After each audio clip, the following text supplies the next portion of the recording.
itu kami kalau melaut itu, kalau uang 1 juta itu per 1 kali turun itu ada. Tapi sekarang ini sudah kadang 50.000, kadang 100.000. Kadang sudah paling tinggi itu 300-an gitu. Ikan itu kan bertelur pasti dia ke bakau. Tidak mungkin dia bertelur di tengah laut. Pasti dia akan ke pinggir, ke darat, ke pinggir pantai, dia bertelur.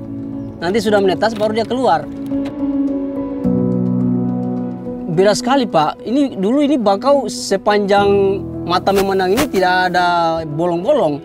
Sekarang ini kan banyak pembalakan liar malah dari kecamatan lain, malah dari desa-desa tetangga, dari kota-kota tetangga, dari kota datang ke sini. Inginnya sih kita dari masyarakat, pemerintah desa bisa berbondong-bondong untuk menjaga kelestarian mangrove ini. Sehingga kita juga hasil nelayan juga kita di laut juga bisa meningkat kembali.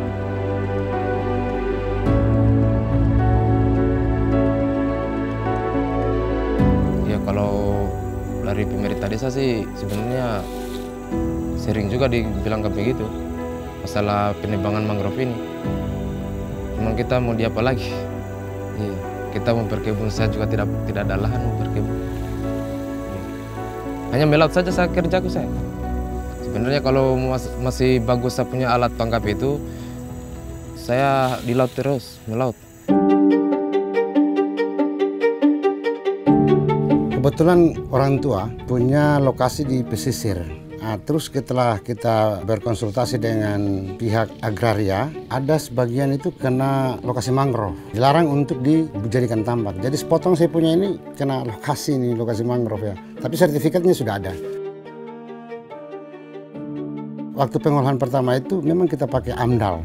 Kebetulan sudah diuji sama kampus Unhalu. Makanya kita berani juga sampai agak senggol-senggol sedikit ya di lokasi kawasan. Perikanan darat ini atau tambak ini menjadi ancaman yang cukup serius karena di satu sisi dia memberikan manfaat ekonomi secara langsung dengan hasil yang cukup signifikan terhadap peningkatan ekonominya. Nah, ini mungkin yang perlu kita tingkatkan lagi ke depannya, memang menyampaikan arti penting keberadaan mangrove sendiri. Paling penting dalam pola ruang itu bagaimana menjaga keseimbangan. Itu yang kami jaga. Keseimbangan antara kebutuhan ekonomi sama keseimbangan dengan kemampuan atau daya dukung lingkungan yang ada. Karena kita tidak melihat keuntungan ekonomi hanya 1-2 tahun, 5-10 tahun, bagaimana ke depan generasi-generasi kita, generasi anak di bawah kita, anak-anak kita itu bisa merasakan manfaatnya. Jadi kita coba mengesampingkan kepentingan-kepentingan yang sesaat itu. Yang kita garis bawahi adalah keberlanjutannya itu.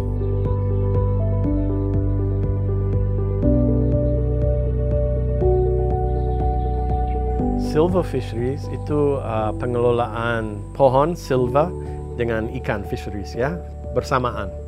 Jadi di wilayah mangrove itu ada pohon mangrove, ada juga ikannya ya. Sehingga dia menyumbang lebih banyak ke ke nilainya ya, jasa lingkungan. Mangrove-nya tumbuh lebih besar dan sehat karena diairi dan juga ada drainase ya. Jadi dia basah dan kering tiap hari ya dengan pasang dan surut.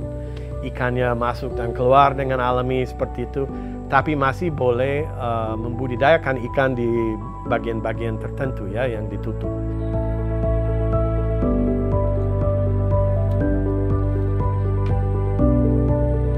Semenjak ada mangrove-nya di sini banyak tumbuh, kepitingnya semakin banyak, semakin di sini banyak keluar akar-akar mangrove-nya.